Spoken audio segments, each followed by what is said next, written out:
నన్ను జ్ఞాపకం చేసుకుని నా పైన మా మధ్యలో జరిగించిన ఈ యొక్క ఆత్మ అభిషేకాన్ని దయచేసి ఆత్మ ప్రేరణ మా తండ్రి ప్రార్థించి మా ప్రార్థన మీ పాఠశాల ఆయన వల్ల మీకు అంగీకారం కావాల్సిన అవసరం కలిగి ఉండడానికి మీరు సహాయపడతారు. రక్షకులైన యేసుక్రీస్తు ప్రభువు వారి పరిశుద్ధ నామములో స్తుతించి ప్రార్థించి ఆమేన్.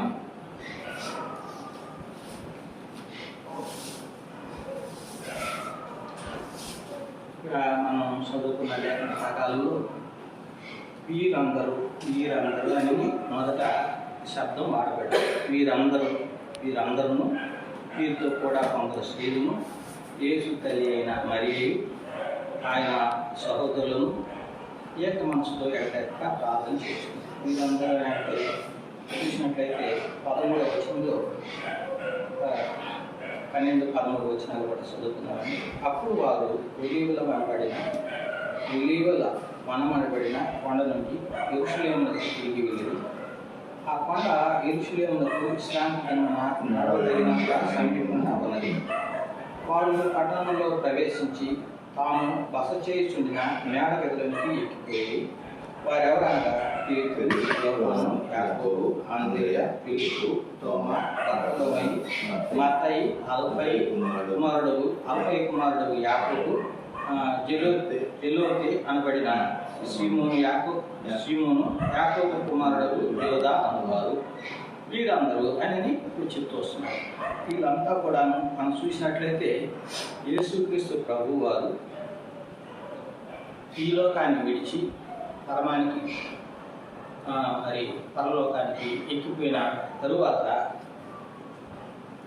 వీళ్ళు మొట్టమొదటి సాక్షులు. ఏదైనా కానీ మనకి మొదట మనం కూడా రక్షించబడినప్పుడు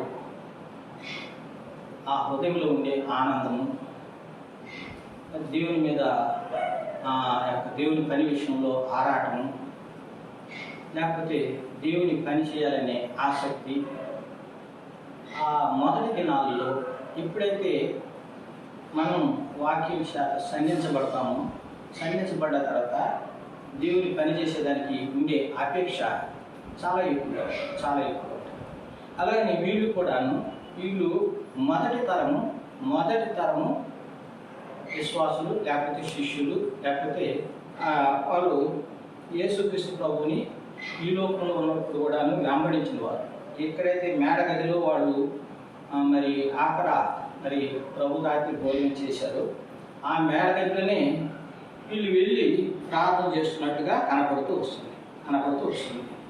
వాళ్ళు ఎలాగ చేస్తున్నారంటే ఏక మనసుతో ఎడతెగక ప్రార్థన చేస్తుంది. ఏక మనసు ప్రార్థనకి ఇక్కడ కావాల్సింది ఏక మనసు.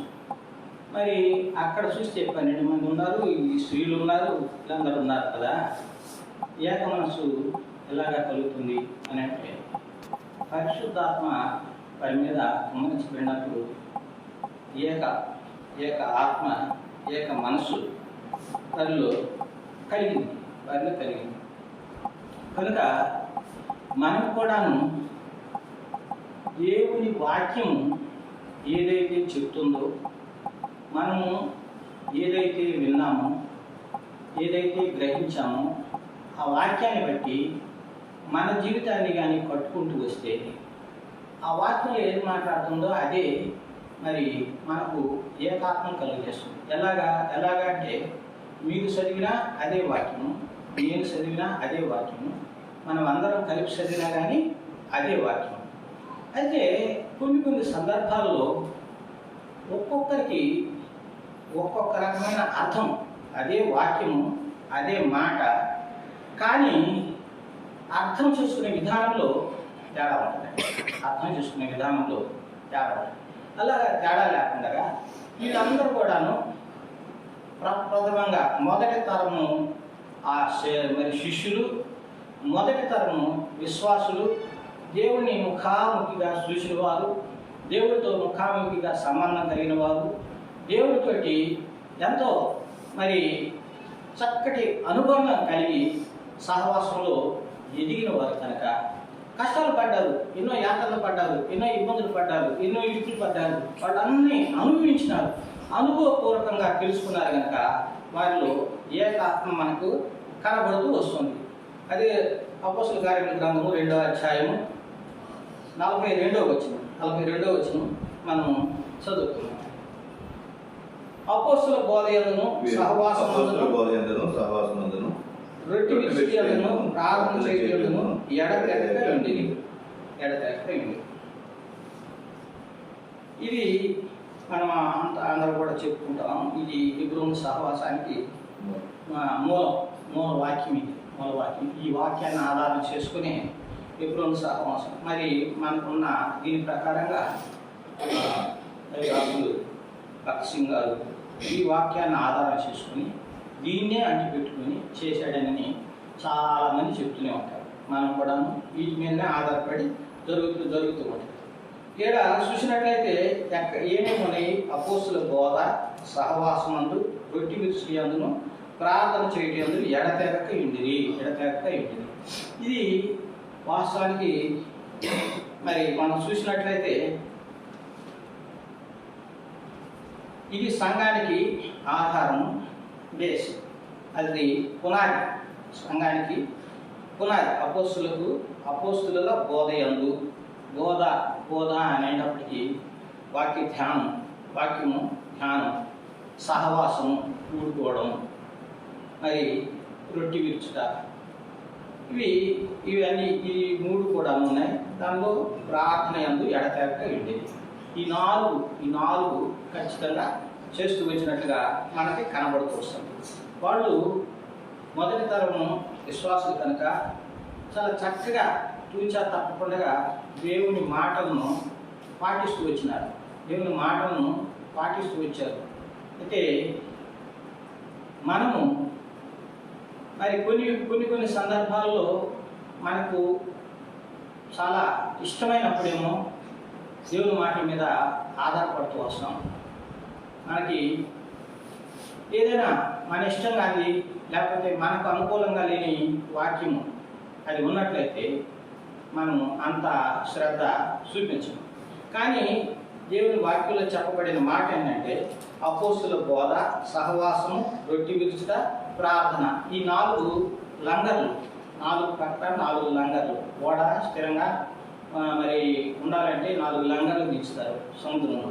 అలాగే విశ్వాసులు, సహవాసము, సంఘం మరి స్థిరంగా ఉండాలంటే ఈ 4 పునాదులు ఉండాలనేది ఇక్కడ మనకు తెలియపరచబడుతూ వస్తుంది. అపోస్తలుల కార్యముల గ్రంథము 6వ అధ్యాయం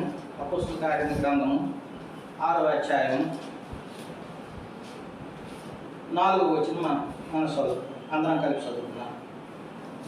అయితే మేము ప్రార్థన యందును వాక్య పరిచర్యను ఎడతెగక ఉండుమని చెప్పి ఇక్కడ మొదటి వచనం నుంచి నేను చదువుతున్నాను. ఆ దినములలో శిష్యుల సంఖ్య విస్తరించినప్పుడు అనుదిన పరిచర్యలో తమలోని విధవరాలను చిన్నచూపు చూసిరని హెబ్రీయుల మీద గ్రీక్ భాష మాట్లాడు యూదులు సనగసాగిరి. అప్పుడు 12 అపోస్తలులు తమ యొక్క శిష్యులకు సమూహంను పిలిచి, మేము దేవుని వాక్యం బోధించడం మాని ఆహారం పంచిపెట్టుట యుక్తం కాదు. కాబట్టి సహోదరులారా, ఆత్మతోనూ జ్ఞానంతోనూ నిండుకున్న మంచి పేరు పొందిన 7 మనుషులను మీలో ఏర్పరచుకునండి. మేము వారిని ఈ పనికి నియమితును. అయితే మేము ప్రార్థన యందును వాక్య పరిచర్యను ఎడతెగక ఉండుమని చెప్పి ఇక్కడ స్పష్టంగా చెప్తూ వస్తున్నారు. విస్తరించిన సంఘము వృద్ధిని కొలది మరి విశ్వాసులు సమకూర్చబడిన ఎక్కువగా మరి శిష్యులు సంఖ్య విస్తరిస్తున్నాయట. శిష్యులే ఇక్కడ విశ్వాసులనే చెప్పడం లేదు. శిష్యుల సంఖ్య విస్తరిస్తుంది. అందరూ కూడాను యేసుక్రీస్తు ప్రభు వారికి శిష్యులుగా చేయబడుతూ ఉన్నారు. శిష్యులు అనే దానికి విశ్వాసులు అనే దానికి తేడా ఉన్నాయి. విశ్వాసులేమో విశ్వాసులే, శిష్యులేమో దేవుణ్ణి అంటుపెట్టుకుని దేవుడితోటి సహవాసం కలిగి దేవుడికి ఆడికెళ్తే అక్కడికల్లా వెళ్ళి దేవుడు ఏ పని చెప్తే ఆ పని అలా చేసి దేవుడు చేసిన పనుల్లో వాళ్ళు కూడా పాలిభాగస్తులు అయిన వారు శిష్యులు అనేది చెప్పబడుతుంటారు. విశ్వాసులు అయితే దేవుని యొక్క నమ్మిక ఉంచిన వారు కానీ వారు శిష్యులంతా గొప్పవారు కాదు. గొప్పవారు అంతా అన్ని పనుల్లో శిష్యులతో కలిసి పని చేసేవారు కాదు. అయితే ఇక్కడ చూసినట్లయితే శిష్యుల సంఖ్య పెరిగిందంట. శిష్యుల సంఖ్య పెరిగితే అక్కడ మరి విధవరాల పక్షంగా కొంత ఆహారం పెట్టే విషయంలో చిన్న చూపు తేడాలు, అంటే ఒకరికి ఎక్కువగాను ఒకరికి తక్కువగాను ఆ వడ్డన ఆహారం సరఫరా చేసే విధానంలో కొంత తేడాలనే సనుక్కుంటూ వచ్చినప్పుడు ఇక్కడ మరి వాళ్ళు ఏం చెప్తున్నారంటే 12 మంది అపోస్తలులు అయ్యా మీలో జ్ఞానం వివేచన కలిగిన వాడు, ఆత్మతోనూ జ్ఞానంతోనూ నిండుకున్న ఒక మంచి 7గురిని మీరు ఎన్నుకోండి, తీసుకురండి. వారి మీద మేము వారికి ప్రార్థన చేసి వారిని ఆ పనికి మేము అప్పగిస్తాము. వాళ్ళు మాత్రం ఆ పని చేస్తారు. ఇది వడ్డించే పని అంతాను, లేకపోతే ఆహారం సరఫరా చేసేది అదంతా వాళ్ళు చేస్తారు. మేము మాత్రము ప్రార్థనలోనూ మరి వాక్య పరిచర్య మేము వీటిల్లో మేము ఉంటాము అని చెప్తున్నాను. ఇది నిజంగా కూడాను ఇది మరి ఆ శిష్యుల్లో ప్రధాన శిష్యులు మరి ఎవరైతే 12 మంది ఉన్నారో వారు మాత్రం ఈ పనికి మమ్మల్ని మేము అప్పగించుకుంటామయ్యా, మీకు ఈ ఆహారం వడ్డించే పని అంతా కూడాను వారికి అప్పచెప్తాం. మరి ఇక్కడ ఏంటంటే సంఘము విస్తరించిన కొద్దీ సంఘ బాధ్యతలు మరి కొందరికి అప్పగిస్తూ వచ్చారు. అక్కడ విస్తరించిన సందర్భంలో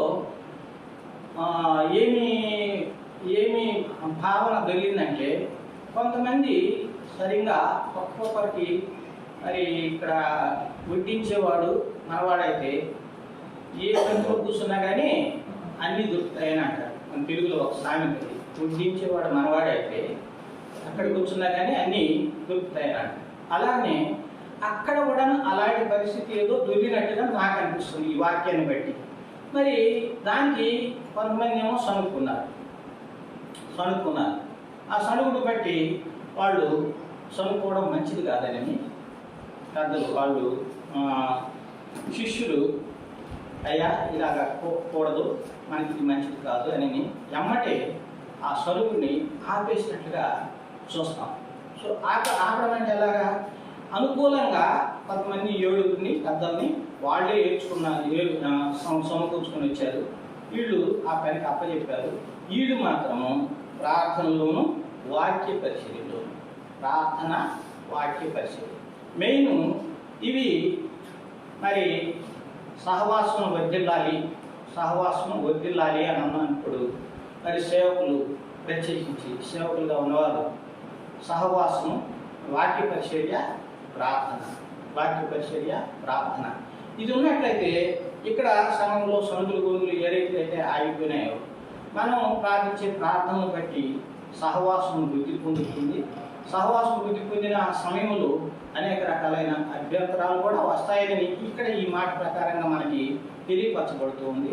అభ్యంతరాలు వచ్చినప్పుడు మరి దాన్ని పరిష్కరించుకోవాల్సిన చక్కటి మార్గం కూడాను ఇక్కడ సూచిస్తున్నారు. నేను ఒకప్పుడు భగత్ సింగ్ గారి సాక్ష్యం నేను విన్నాను. సాక్ష్యం చెప్తూ ఆయన ఏం చెప్పాడంటే గుజరాత్లో ఒక పెద్ద సహవాసము, ఆ సహవాసంలో కొట్లాట్లు వచ్చినాయి. ఎలాగా వాళ్ళకు కొంచెం కుదరడం లేదు, పెద్దలకను సేవకులకి లేకపోతే విశ్వాసులకి పడడం లేదన్న. అయితే ఆ యొక్క అతిథి దీక్ష దగ్గరికి భగత్ సింగ్ గారు వెళ్ళారంట. వెళ్ళినప్పుడు వీళ్ళందరూ కూడా వచ్చారు. ఆ వర్గం ఈ వర్గం అంతా వచ్చి భగత్ సింగ్ గారు వచ్చి అందరిని చూసేసి ఎవరైతే సంఘ ప్రార్థనకి వస్తారో, సంఘ ప్రార్థన సహవాసంలో ఎవరెవరైతే ప్రతి వారం వస్తారో వాళ్ళే ఉండండి, మిగిలిన వాళ్ళంతా బయటికి వెళ్ళండి అన్నాడు. సంఘ ప్రార్థన సహవాసంలో ఎవరెవరైతే వస్తారో వాళ్ళందరూ ఏడు ఉండండి, మిగిలిన వాళ్ళంతా బయటికి వెళ్ళండి అన్నాడు. చాలామంది వింటారు. కొద్దిమంది నిలబడ్డారు. నిలబడ్డవాడిని, అయ్యా మీకు సేవకుడికి లేకపోతే విశ్వాసులకి మీకేమన్నా ఇబ్బంది ఉంటే చెప్పండి అని అన్నాడు. వాళ్ళకేమి ఇబ్బంది లేదా, మాకేమి ఇబ్బంది లేదయ్యా అంటే దాని అర్థం ఏంటంటే సంఘ ప్రార్థనకు వచ్చేవాళ్ళు దేవుళ్ళు కొంత చక్కగా ఎదుగుతూ వస్తారు.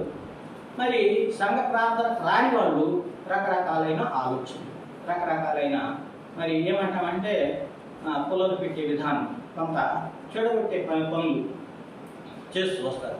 కాబట్టి అలాంటి వాటికి ప్రార్థన, మరి ప్రార్థన వాక్య పరిచర్య సేవకులు ఎప్పుడు కూడాను చక్కగా జరిగించుకోవాల్సిన పరిస్థితి ఇక్కడ మనకి కనబడుతూ వస్తుంది. రోమిలకు రాసిన పత్రిక 12వ అధ్యాయము, 12వ అధ్యాయము 12వ వచనం.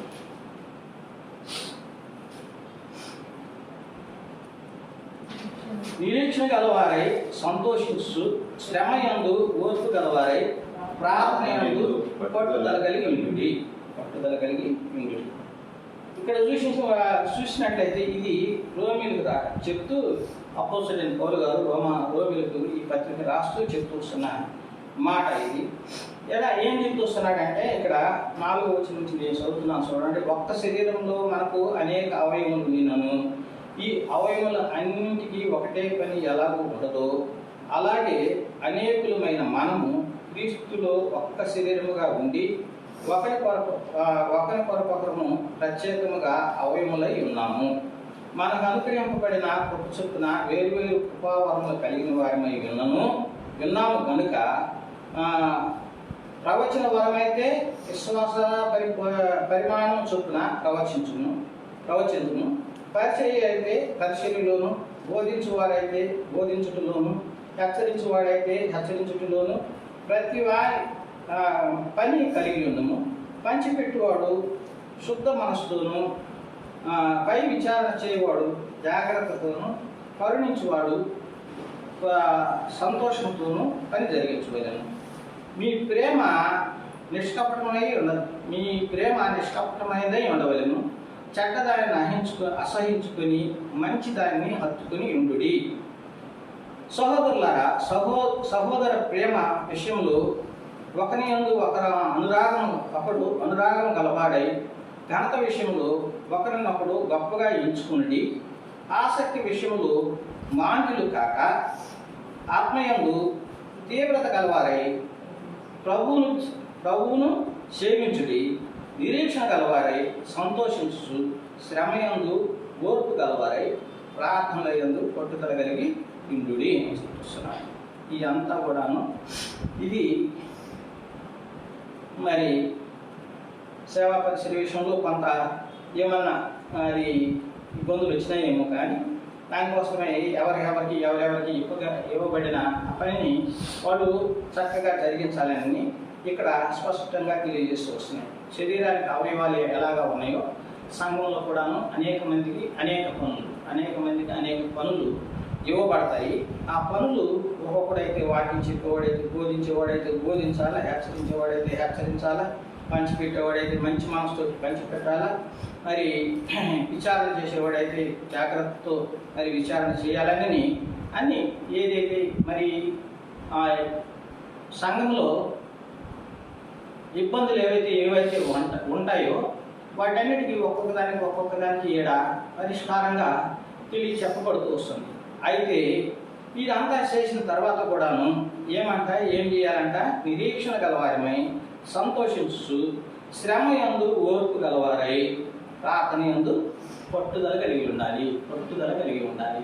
మనము ప్రార్థన చేస్తాం, 2 రోజులు చేస్తాం, 3 రోజులు చేస్తాం, కొంచెం ఇంకా గట్టిగా ఇబ్బంది అయితే 1 వారం రోజులు చేస్తాం, 1 నెల రోజులు కూడా చేస్తాం ఒక విషయాన్ని పట్టుకొని. ఆ తర్వాత దాని సంగతి మర్చిపోతాం. ఇది జరగదలే అని అట్ట. మరి అట్ట కాకుండా పట్టుదల కలిగి ప్రార్థన చేయాలనేది ఇక్కడ మరి చెప్పబడుతుంది. పట్టుదల ఎందుకు పట్టుదల అని అంటే, సహవాసంలో ఈ డిజార్డర్స్ అంతా పోయి చక్కగా ఉండాలి అని అంటే పట్టుదల కలిగిన ప్రార్థన ఉండాలని ఇక్కడ ఈ వాక్యం ద్వారా మనకు తెలియపరచబడుతూ వస్తుంది. ఎఫెసీయులకు రాసిన పత్రిక 6వ అధ్యాయం. ఎఫెసీయులకు రాసిన పత్రిక 6వ అధ్యాయం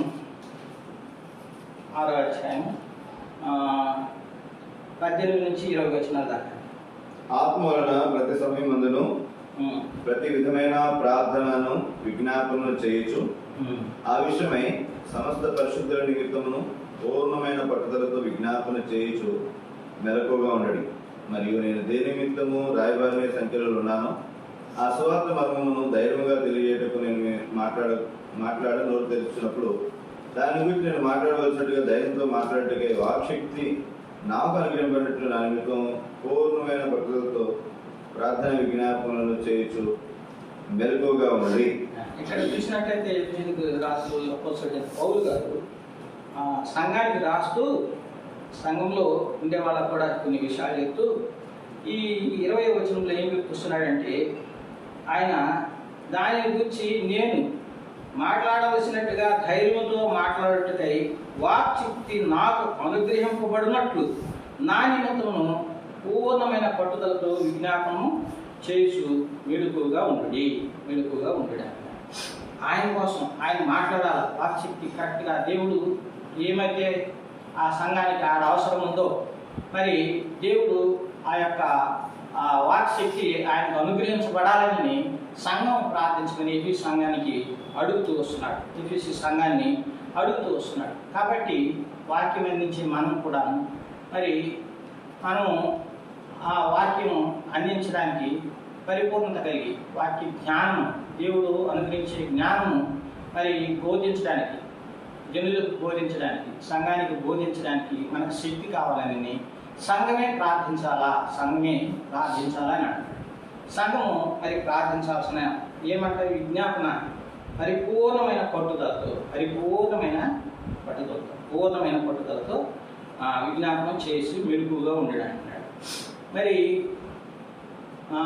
మనం కూడాను ఇప్పుడున్న పరిస్థితులను బట్టి మన దేశంలో క్రైస్తవులను బట్టిన వారి మీద చాలా ఘోరాలు, ఒత్తిడి, దౌర్జన్యము, హింస, చంపడాలు, మరి తగలబెట్టడాలు ఇవన్నీ కూడా చేస్తూ వస్తున్నారు.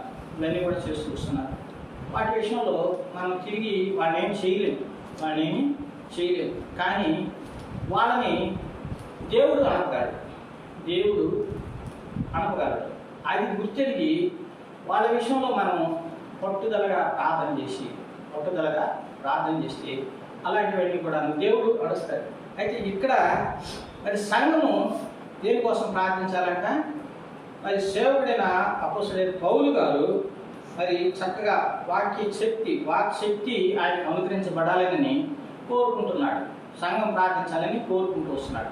కాబట్టి వీళ్ళ ఇక్కడ సేవకులు కూడాను ఆత్మతో అభిషేకింపబడి ఆత్మపూర్ణులై వాక్యము సంఘంలో ప్రకటించడానికి సంఘ ప్రార్థన అవసరము. మరి మనం కూడాను రోజు ఆహారం తీసుకుంటాము. ఆహారం సరిగ్గా జీర్ణమైందనుకోండి, ఆ జీర్ణమైన కారణంగా మనకి శరీరానికి బలం, శక్తి వస్తుంది. ఒకవేళ మనం తీసుకున్న ఆహారం జీర్ణం కాలేదనుకోండి, బాడీకి రావాల్సిన శక్తి రాకపోగా అనారోగ్యం వస్తుంది. బాడీకి రావాల్సిన ఆ శక్తి బాడీకి అందకపోగా అనారోగ్యం అనేది వస్తుంది. ఆ అనారోగ్యము దేనికి కారణమవుతుంది? మరి అది నష్టానికి కారణమవుతుంది. కొంత అస్వస్థత, కొంత ఇబ్బంది, అనారోగ్య పరిస్థితులు ఇవన్నీ కూడా సంఘంలో కొన్ని డిజార్డర్స్ వచ్చేదానికి ఆస్కారం ఉంది అని ఇక్కడ మనకు తెలియపరచబడుతూ వస్తుంది. కొలస్సీయులకు రాసిన పత్రిక 4వ అధ్యాయము 2వ వచనం 4వ వచనం 2 కలిసి ఉన్నాయండి.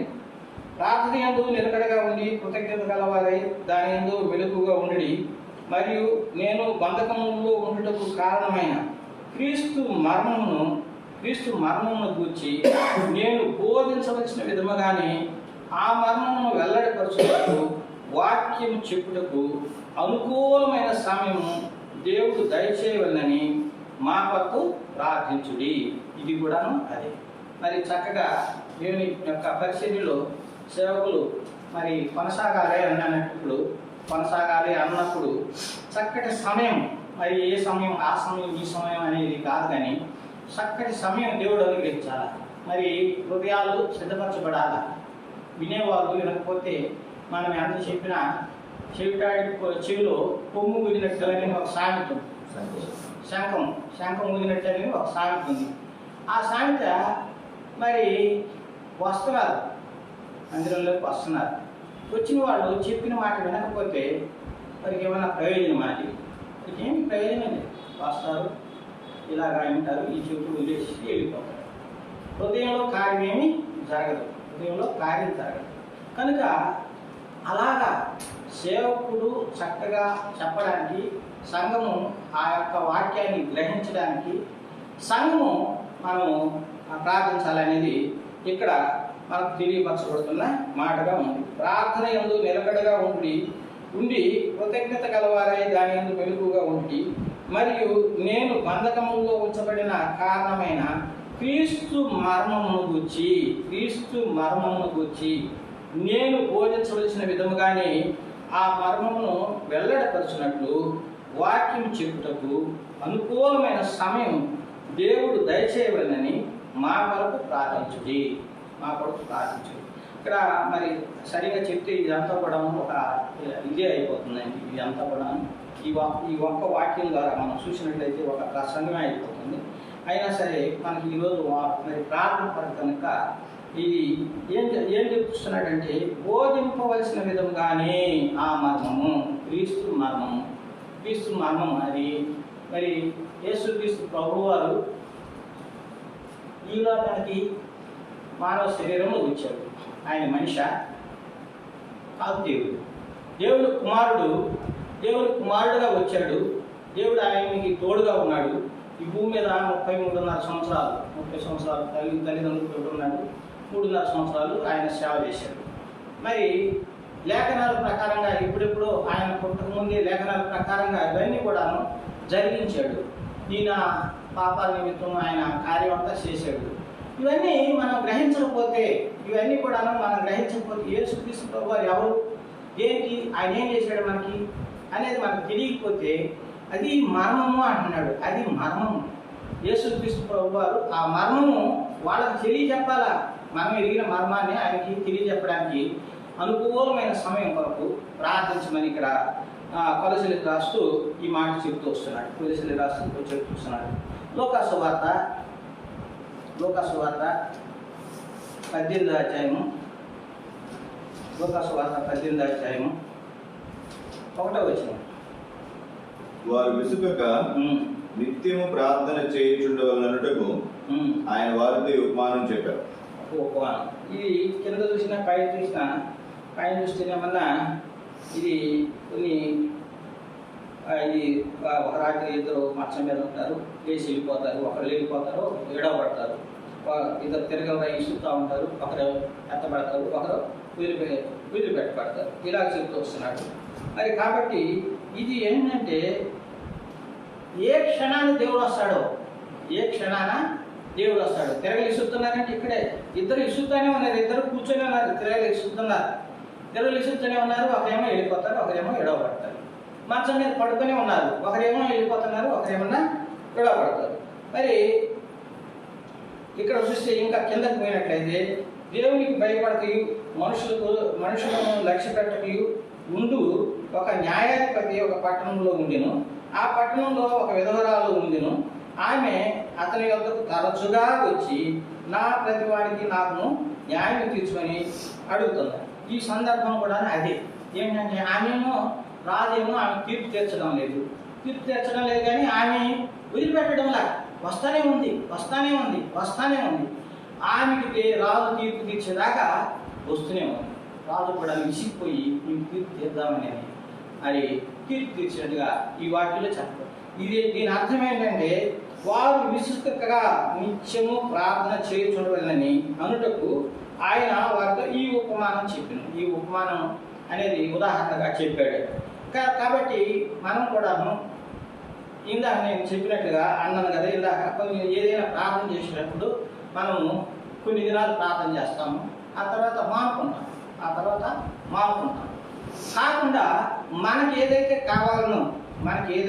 కావాలనో అది దొరికే వరకు కూడాను, అది ఇచ్చే వరకు కూడాను, అది మనం సంపాదించుకునే వరకు కూడాను మనము ప్రార్థనలో ఉండాలనేది ఇక్కడ మనకి తెలియజేయబడుతున్న మాటగా ఉంది. మరి చూద్దాము. ఇక్కడ అపోస్తలుల కార్యముల గ్రంథము 10వ అధ్యాయంలో మరి ఒక మాట చూద్దాము. అపోస్తలుల కార్య గ్రంథము 10వ అధ్యాయము 2వ వచనం. అతడు తన ఇంటి వారందరితో కూడా దేవుని యందు భయభక్తులు గలవాడై ఉండి ప్రజలకు ధర్మం చేయొచ్చు, ఎల్లప్పుడూ దేవునికి ప్రార్థన చేయవాడు. ఇక్కడ చూసినట్లయితే కొర్నేలు గురించి చెప్పబడిన మాట ఇది. అతడు తన ఇంటి వారి అందరితో కూడా దేవుని యందు భయభక్తులు గలవాడై ఉండి ప్రజలకు బహుధర్మం చేయొచ్చు, ఎల్లప్పుడూ దేవునికి ప్రార్థన చేయవాడు. మరి ఇక్కడ మనం ఈయన పరిస్థితి అయితే ఏమంటున్నాడంట, అతడు తన ఇంటి వారి అందరితో కూడా దేవుని యందు భయభక్తులు గలవాడై ఉండి ప్రజలకు బహుధర్మం చేయొచ్చు అంటున్నాడు. ఇక్కడ ఒక రకంగా చూస్తే దాన ధర్మాలు చేస్తే దేవుడికి ఇష్టమైన పనే, కానీ పుట్టి దాన ధర్మాలు చేస్తే దేవుడిని అంగీకరించకపోతే ఆయన స్థితి ఏమవుతుంది ఏం తెలియదు. అందుకే ఏడేం చెప్తున్నాడు, భయభక్తులు గలవాడయ్యండి అని చెప్తున్నాడు. అయినా సరే ఆయనకి రక్షణ లేదు, ఆ కుటుంబానికి రక్షణ లేదు. వాళ్ళు ఎంతో భయభక్తులు కలిగిన వారే, దాన ధర్మాలు చేస్తున్న వారే, మంచి పేరు ప్రతిష్టలు ఈయన గురించి సాక్ష్యం ఉంది. అయితే దేవుడే ఆయన దగ్గరకు వర్తమానం పంపించి నువ్వు ఎప్పేకి పంపించు, పేతురు అనే సీమన్ అనే పేతుడు ఉన్నాడు, ఆయన పిలిపించుకో అంటాడు. ఆయన పిలిపించుకొని వాక్యం చెప్పబడేదాకా మరి ఈ యొక్క ఇతడి పటాలం అనే కొర్నేలు కుటుంబానికి రక్షణ లేదు. కాబట్టి భయభక్తులు కలిగి ఏమంటున్నాడు, ఎల్లప్పుడూ దేవునికి ప్రార్థన చేయవాడు. ఆయనకి అసలు ప్రార్థన అంటే ఆయనకి తెలీదు, వాక్యమే ఆయన అన్ని జనాలలో ఉన్నవాడు, ఒక శతాధిపతి. కాబట్టి అయినా సరే ఆయన ఏం ప్రార్థన చేస్తున్నాడు, ఆయన ఎట్లా ప్రార్థన చేస్తున్నాడు. మనం కూడాను యేసుక్రీస్తు ప్రభు వారిని నమ్మనప్పుడు గుడులకు పోయి దండాలు పెట్టుకున్నాను. నేనైతే పెట్టుకున్నానండి, మీరు పెట్టుకున్నారో లేదో నాకు తెలియదు, కానీ నేనైతే కొన్ని సందర్భాల్లో గుళ్ళకి పోయి దండాలు పెట్టినవాడిని. అదేముండదో ఇటు పెట్టి ఇలా పెట్టుకుని దండం పెట్టేస్తాం, అయిపోతుంది. ఏముంటుందో మనసులో ఏదన్నా అనుకుంటారు. ఇలాగనే ఈయన కూడాను కొన్నేరు కూడాను అలా పెట్టుకున్నాడేమో, దాన ధర్మాలు చేస్తున్నారు, ప్రార్థన చేస్తున్నాడంట. దేవుడికి ఎల్లప్పుడూ ప్రార్థన చేస్తున్నాడు. మరి ఆయన తెలియకుండానే, దేవుడు ఎవరో తెలియకుండానే, రక్షకుడు ఎవరో తెలియకుండానే కూడాను ఆయన చేస్తూ వస్తున్నాడు. మరి మనం కూడాను అనుకుంటాము క్రైస్తవుల్లోనే దేవుని పార్శ్వానికి చేరేవాళ్ళు ఉంటారు అని అనుకుంటాం. అయితే క్రైస్తవులు కాని వారు కూడాను మనకంటే భక్తి పరులు చాలామంది ఉన్నారండి. వారికి ఒక సమయంలో దేవుడే ఆ వాక్యాన్ని ఆయన దగ్గరకు మనుషుల్ని పంపిస్తాడు. ఏకంగా మరి పేతురు కానీ ఈయన దగ్గర పంపించినట్టుగా ఆయన రక్షింపబడాలి దేవుని సంకల్పంలో ఉంటే, మరి నేను కూడా చాలా మొండిగా ఉన్నాను. చాలా అంటే చాలా మొండిగా, మీరు అసలు ఎవరు కూడా ఉంటున్నారు కదా, అంత మొండిగా ఉన్నవాడిని మరి దేవుని సంకల్పం అలాగా ఎన్ని సంవత్సరాలు 20 సంవత్సరాల పైనే వాక్యం ఏమో వినేవాడిని, కానీ రక్షణ లేదు. మరి మొండిగా ఉండేవాడిని, ప్రేమించేవాడిని. అలాగ నమ్మి కూడాను దేవుడు మహాకృపను బట్టి రక్షించాడు. నేను అందుని బట్టి దేవునికి వందనస్తాను. ఇలాగా అపోస్తలుల కార్యముల గ్రంథంలో దీనిలో కొర్నేలు గారి గురించి మనం చూస్తూ వచ్చాము.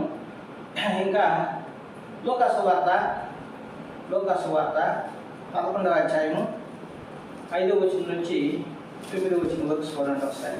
మరియు ఆయన వారిని ఇట్లా నేను ఆ. మీరు ఎవరికైనా ఒక స్నేహితుడుగా అర్ధరాత్రి వేళ ఆ స్నేహితుడికి వెళ్ళి స్నేహితుడా నాకు 3 రొట్టెలు బదులేము. ఆ స్నేహితుడు ప్రయాణం చేయొచ్చు మార్గంలో నా ఇంటికి వచ్చి ఉన్నాడు. అతని పెట్టుకు నా యొక్క ఏమీ లేదని అతనితో చెప్పిన అతడు లోపలనే ఉంది, నన్ను తొందర పెట్టకూడదు, తలుపు వేసినది, నా చిన్నపిల్లలు కూడా నాతో కూడా పండుకొని ఉన్నారు. ఇక్కడ అది కూడా ఇందాక మనం చూసిన ఆ విధవరాలు ఆ రాజు దగ్గరకు పోయి మాటికి ఎలాగైతే అడుగుతూ వచ్చిందో అలాగే ఈ యొక్క స్నేహితుడు కూడాను ఇది అడుగుతూ ఉంటే ఆయన మరి ఇస్తాడు కదా అని చెప్పని మాట్లాడిన మాటగా ఇది కనపడుతూ వస్తుంది. అంటే మనకు కావాల్సింది దొరికేదాకా అది అర్ధరాత్రి, ఈయన వెళ్ళిన సమయము అర్ధరాత్రి సమయంలో ఆడకు వెళ్ళినట్లుగా కనపడుతూ వస్తుంది. సమయం మరి ప్రార్థించేదానికి సమయం ఏమి ఉండదండి. ప్రార్థించేదానికి సమయం ఏమి ఉండదు. ప్రార్థన చేయడమే, మనకి ఏదైతే కావాలో అది దొరికేదాకా ప్రార్థన చేయవలసిన వారిగా మనం ఉంటూ వస్తున్నారు. తెస్సలోనికి రాసిన పత్రిక మొదటి తెస్సలోనికి రాసిన పత్రిక 5వ అధ్యాయం. తెస్సలోనికి రాసిన పత్రిక మొదటి తెస్సలోనికీయులు 5వ అధ్యాయం 15వ వచనం నుంచి 18వ వచనం వరకు. ఎవడునో కీడునకు ప్రతి కీడు ఎవరికైనా చేయకుండా చూసుకున్నది. మీరు ఒక నీడలో ఒకరును మనుషులందరి నీడలో ఎల్లప్పుడూ మేలైన దాన్ని అనుసరించి నడుచుకున్నది. ఎల్లప్పుడూ సంతోషంగా ఉండి ఎడతెగక ప్రార్థన చేయండి. ప్రతి విషయం అందులో ప్రతికందాలను చెల్లించి ఇలాగ చేయట యేసుక్రీస్తు ఈ విషయంలో దేవుని చిత్తము. ఆత్మను ఆత్మకుడి ప్రవచన నిర్లక్ష్యం చేయకుడి. సమస్తం పరీక్షించి మేలైన దాన్ని చేపట్టండి. ప్రతి విధమైన కీడునకు దూరంగా ఉండండి. ఇక్కడ చూసినట్లయితే ఎవడను కీడుకు ప్రతి కీడు ఎవరికైనాను చేయకుండా చూసుకున్నది. మీరు ఒకరి ఎడల ఒకడు మనుషులందరి ఎడలను ఎల్లప్పుడూ మేలైన దానిని అనుసరించి నడుచుకున్నది. ఎల్లప్పుడూ సంతోషముగా ఉండి ఎడతెగక ప్రార్థన చేయడి. ప్రతి విషయమందును కృతజ్ఞతాస్తుతులు చెల్లించుడి. ఇలాగూ చేయుట యేసుక్రీస్తునందు మీ విషయంలో దేవుని చిత్తము. ఇలాగా చేయట మరి మనం ఈ విషయాల్లో అందరం కూడాను ఈ విషయంలో తప్పిపోయేవారు. కీడుకు ప్రతి కీడు చేయమా. మరి కొన్ని సందర్భాల్లో ఓర్చుకుంటాము, కొన్ని సందర్భాల్లో ఏమాత్రం కూడాను ఓర్చుకోము. అది మన హృదయానికి తగిలే విధానంలో మరి కొన్ని సందర్భాలు ఎలా ఉంటాయంటే కొంచెం ఓర్చుకొని నిలబడతారు. కొన్ని సందర్భాల్లో ఏమాత్రం కూడాను ఆలస్యం లేకుండానే రివర్స్లో మాట్లాడేస్తాం. అందుకే ఏమంటున్నాడంటే కీడుకు ప్రతి కీడు ఎవరికైనా చేయకుండా చూసుకునండి. మనం చూసుకునండి అంటున్నాడు. మీరు ఒకరి ఎడలు ఒకడు మనుషులందరి ఎడలను ఎల్లప్పుడూ మేలైన దాన్ని అనుసరించి నడుచుకునండి. ఎల్లప్పుడూ సంతోషంగా ఉండి ఎడదక్క ప్రార్థన చేయండి. ఇవి మనకు ఉండాల్సిన లక్షణాలు ఇక్కడ చెప్తూ వస్తున్నాడు. ప్రతి కీడు చాలా వరకు మనం వచ్చిపోయి దీనిలో అందరం కూడా దీనికి అతిథులు కాదని నేను అనుకుంటూ వస్తున్నాను. మత్తయి సువార్త 26వ అధ్యాయం. మత్తయి సువార్త 26వ అధ్యాయం 41వ వచనం.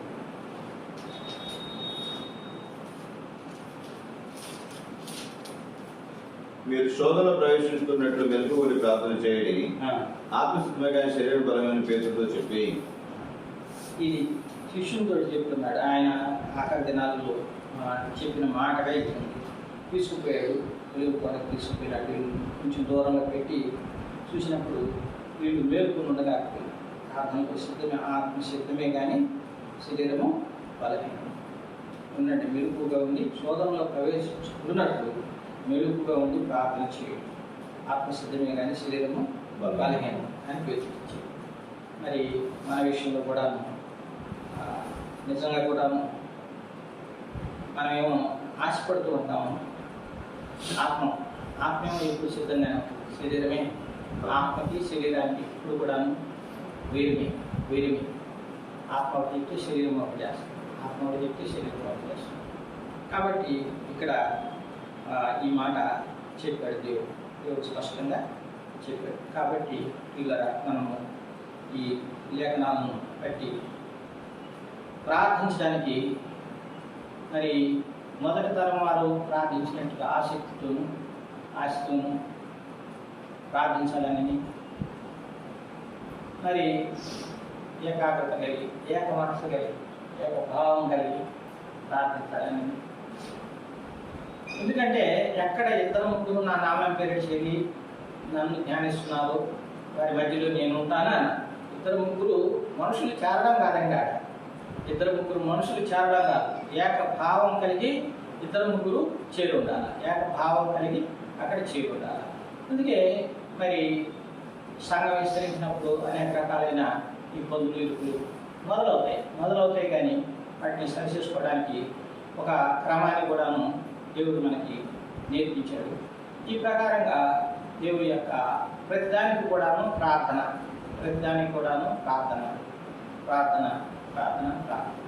దేవుడి లేఖన భాగాలను దీవించాడు.